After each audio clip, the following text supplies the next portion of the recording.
It's a syndicate at night, blasting playback in the daytime. Assalamualaikum warahmatullahi wabarakatuh. Perkenalkan, nama saya Aulia Kusuma Wardani dengan nomor NPM 1006002190006. Di sini saya akan mempresentasikan PowerPoint kelompok 3 mengenai alariah menurut hukum ekonomi syariah. Yang pertama yaitu apa itu ariyah? Ariyah menurut bahasa adalah pinjaman. Al-ariyah juga dapat diartikan ialah menyerahkan suatu wujud barang untuk dimanfaatkan tanpa imbalan. Sehubungan dengan pengertian tersebut, maka bila barang yang dimanfaatkan itu harus dengan imbalan tertentu, maka dia dinamai sewa menyewa atau ijaroh, bukan ariyah. Karena yang ditransaksikan dalam hal ini hanya manfaatnya yang dapat dikuasai oleh yang meminjam, sedangkan wujud bendanya tetap milik bagi yang punya yang harus dikembalikan. Bila yang dikembalikan itu bukan wujud barangnya, tetapi nilai atau harganya atau dalam bentuk lain, tidak dinamakan pinjam-minjam, melainkan utang piutang. Dasar hukum ariyah. Menurut Sabik, tolong-menolong atau ariyah adalah sunnah. Sedangkan menurut Al-Ruyani, sebagaimana dikutip oleh Taqi al-Din, bahwa ariyah hukumnya wajib ketika awal Islam. Adapun landasan hukumnya dari nas Al-Quran surat Al-Maidah ayat 2, yang artinya, dan tolong-menolonglah kamu untuk berbuat kebaikan dan takwa, dan janganlah kamu tolong-menolong untuk berbuat dosa dan permusuhan. Sebagaimana hal di bidang-bidang lain, selain Al-Quran, landasan hukum yang kedua ialah Al-Hadis. Dalam landasan ini, ariyah dinyatakan sebagai berikut. Sampaikanlah amanat yang orang yang memberi amanat kepadamu, dan janganlah kamu hianat sekalipun dia hianat kepadamu. Dikeluarkan oleh Abu Daud. Lalu ada juga, siapa yang meminjam harta manusia dengan hendak membayarnya, maka Allah akan membayarnya. Barang siapa yang meminjam hendak melenyapkannya, maka Allah akan melenyapkan hartanya. Hadis riwayat Bukhari. Sekarang yang kita bahas yaitu syarat dan hukum ariyah. Syarat-syarat ariyah. Yang pertama yaitu mu'ir berakal sehat. Dengan demikian, orang gila dan anak kecil yang tidak berakal tidak dapat meminjamkan barang. Yang kedua, pemegang barang oleh peminjam. Ariyah adalah transaksi dalam berbuat kebaikan. Yang dianggap sah memegang barang adalah peminjam, seperti hal dalam hibah. Yang ketiga yaitu barang musta'ar. Dapat dimanfaatkan tanpa merusak zatnya. Jika musta'ar tidak dapat dimanfaatkan, akad tidak sah. Lalu selanjutnya bahas rukun-rukun ariyah. Rukun ariyah yang pertama yaitu mu'ir atau peminjam. Mu'ir adalah pihak yang meminjamkan atau mengizinkan pengguna manfaat barang peminjam. Syarat mu'ir yaitu ahli at-tabarruy, yaitu perizinan pemanfaatan barang, berstatus sebagai pemilik manfaat barang, meskipun tidak berstatus sebagai pemilik barang, sebab objek akad ariyah adalah manfaat bukan barang. Mukhtar, yakni akad ariyah dilakukan atas dasar inisiatif sendiri, bukan atas dasar tekanan atau paksaan. Yang rukun yang kedua yaitu musta'ir atau yang meminjamkan. Musta'ir adalah pihak yang meminjamkan atau mendapat izin penggunaan manfaat barang. Syarat musta'ir yaitu sah menerima hak melalui akad tabaru dan tertentu atau muayyan. Rukun yang ketiga yaitu musta'ar atau barang yang dipinjam. Musta'ar adalah barang yang dipinjamkan atau barang yang manfaatnya diizinkan untuk dipergunakan musta'ir. Syarat musta'ar yaitu memiliki potensi bisa dimanfaatkan.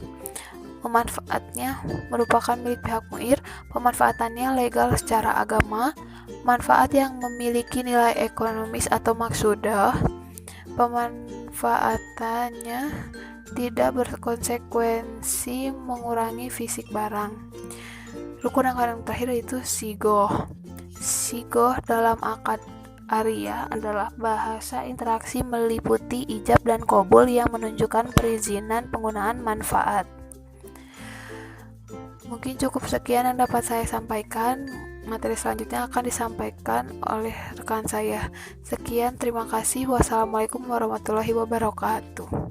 Perkenalkan, nama saya Amina, NPM 10060219020. Di sini saya akan melanjutkan pada macam-macam arya.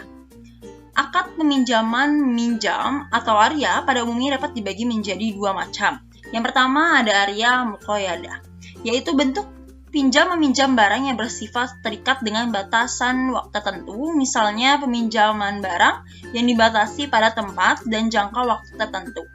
Arya ini biasanya berlaku pada objek yang berharta, sehingga untuk mengadakan pinjam-meminjam memerlukan adanya syarat tertentu. Pembatasan bisa tidak berlaku apabila menyebabkan musta'ir tidak dapat mengambil manfaat karena adanya syarat keterbatasan tersebut. Dengan demikian, diperbolehkan untuk melanggar batasan tersebut apabila terdapat kesulitan untuk memanfaatkannya. Jika ada perbedaan pendapat antara mu'ir dan musta'ir tentang lamanya waktu meminjam, berat atau nilai barang, tempat dan jenis barang, maka pendapat yang harus digunakan adalah pendapat mu'ir, karena dialah pemberi izin untuk mengambil manfaat barang pinjaman tersebut sesuai dengan keinginannya. Yang kedua ada arya mutlaqah, yaitu bentuk pinjam-minjam barang yang bersifat tidak dibatasi. Melalui akad ini, peminjam diberi kebebasan untuk memanfaatkan barang pinjaman meskipun tanpa adanya pembatasan tertentu dari pemiliknya. Biasanya ketika ada pihak yang membutuhkan pinjaman, pemilik barang sama sekali tidak memberikan syarat tertentu terkait objek yang akan dipinjamkan. Contohnya seseorang meminjamkan kendaraan, namun dalam akad tidak disebutkan hal-hal yang berkaitan dengan penggunaan kendaraan tersebut, misal waktu dan tempat mengendarainya. Namun dapat disesuaikan dengan kebiasaan yang berlaku di kalangan masyarakat. Namun tidak boleh menggunakan kendaraan tersebut siang dan malam tanpa henti. Jika penggunaannya tidak sesuai dengan kebiasaan dan barang pinjaman rusak, maka mu'ir harus bertanggung jawab. Selanjutnya ada konsekuensi hukum akad arya. Setelah akad arya terpenuhi syarat dan rukunnya, selanjutnya akan mendapatkan beberapa konsekuensi hukum. Di antaranya yaitu yang pertama, status akad. Status akad yaitu jais dari kedua belah pihak. Artinya akad arya bersifat tidak mengikat, sehingga baik mu'ir atau musta'ir memiliki hak untuk membatalkan akad kapan saja secara sepihak. Sebab akad arya merupakan bentuk perizinan fasilitas secara gratis dari pihak mu'ir dan pemanfaatan fasilitas dari pihak musta'ir, sehingga tidak maslahat apabila akan dibangun atas prinsip yang mengikat. Poin kedua ada hak penggunaan musta'ir. Batasan hak atau kewenangan musta'ir dalam penggunaan barang pinjaman disesuaikan dengan perizinan dari pihak mu'ir. Sebab mu'ir adalah pemilik manfaat yang memiliki otoritas membatasi penggunaan miliknya. Sedangkan jika perizinan bersifat umum, maka batasan penggunaan musta'ir dikembalikan pada kebiasaan umum. Yang ketiga ada hak memanfaatkan barang pinjaman atau musta'ar. Jumhur ulama selain Hanafiyah berpendapat bahwa musta'ar dapat mengambil manfaat barang sesuai dengan izin musta'ir, dengan izin mu'ir atau orang yang memberi pinjaman. Adapun ulama Hanafiyah berpendapat bahwa kewenangan dimiliki oleh musta'ar bergantung pada jenis pinjaman. Apakah mu'ir meminjamkannya secara terikat muqayyad atau mutlak? Nah, arya mutlak di sini yaitu pinjam-meminjam barang yang dalam akadnya atau transaksi tidak dijelaskan persyaratan apapun, seperti pemanfaatannya hanya untuk peminjam saja atau boleh untuk orang lain. atau tidak dijelaskan dan tidak dijelaskan juga cara penggunaannya. Sebaliknya, jika penggunaannya tidak sesuai kebiasaan dan barang peminjaman rusak, peminjam harus bertanggung jawab. Dan Ariyah Muqayyad yaitu meminjamkan suatu barang yang dibatasi dari segi waktu dan kemanfaatannya, baik disyaratkan pada keduanya maupun salah satunya. Hukum peminjam harus sedapat mungkin untuk menjaga batasan tersebut. Hal ini karena asal dari batas adalah menaati batasan, kecuali ada kesulitan yang menyebabkan peminjam tidak dapat mengambil manfaat barang tersebut. Dengan demikian, dibolehkan melanggar batasan tersebut apabila kesulitan untuk memanfaatkannya. Yang keempat, ada berakhirnya akad ariyah. Akad pinjaman dapat berakhir karena beberapa hal, yaitu pemberi pinjaman meminta agar barang pinjaman dikembalikan karena akad pinjaman termasuk ghairu lazim sehingga dapat berakhir karena pembatalan atau fasyak. Selanjutnya, peminjam mengembalikan barang pinjaman baik setelah jangka waktu yang disepakati berakhir atau belum. Dan selanjutnya, peminjam atau pemberi pinjaman tidak cukup hukum, baik gila, dungu atau safah, tohoyor atau akalnya berubah-berubah, maupun karena berada di bawah pengampunan atau di bawah hukum. Selanjutnya, meninggalnya peminjaman atau pemberi pinjaman. Karena akad peminjaman merupakan izin pemanfaatan, izin berakhir karena meninggalnya pemberi izin atau penerimanya. Yang terakhir ada taflis, bangkrutnya pemberi pinjaman. Pihak yang bangkrut tidak boleh mengabaikan manfaat benda miliknya, terutama yang berkaitan dengan 27 kepentingan pemberi utang kepadanya. Yang kelima, biaya perawatan dan pengembalian barang pinjaman. Nah, misalkan barang pinjaman membutuhkan biaya perawatan atas nafkah seperti rumah, motor, mobil, dan lain-lain, maka tanggung jawab biaya ini dibebankan kepada pemilik barang pinjaman, baik mu'ir sendiri atau pemilik barang yang menyewakan kepada mu'ir. Peminjam wajib mengembalikan barang pinjaman kepada pemiliknya, pemilik, penyewa, atau penerima wasiat kegunaan barang, ketika pemilik memintanya jika dia tidak sedang dalam pencekalan. Sedangkan biaya pengembalian barang pinjaman dibebankan pada peminjam ketika dia memiliki biaya tersebut. Sesuai dengan sabda Nabi Shallallahu Alaihi Wasallam, pemegang barang pinjaman wajib menanggung barang yang diambilnya sampai dia mengembalikan seketika itu juga. Alasan lain, peminjam mengambil barang pinjaman untuk kepentingan dirinya. Bismillahirrahmanirrahim. Assalamualaikum warahmatullahi wabarakatuh. Di sini saya akan melanjutkan penjelasan dari teman saya, dan di sini saya akan menjelaskan tentang hukum ekonomi syariah. Untuk yang pertama ada pengertian hukum ekonomi syariah. Pengertian hukum ekonomi syariah adalah sekumpulan aturan hukum yang mempelajari masalah-masalah ekonomi melalui nilai-nilai Islam.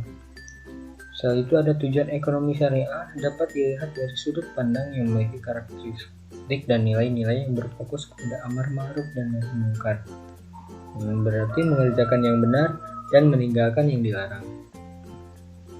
Adapun sudut pandang tersebut adalah sebagai berikut. Nomor 1 ada ekonomi ilahiyah atau ketuhanan. Yang kedua ada ekonomi akhlak. Yang ketiga ada ekonomi kemanusiaan.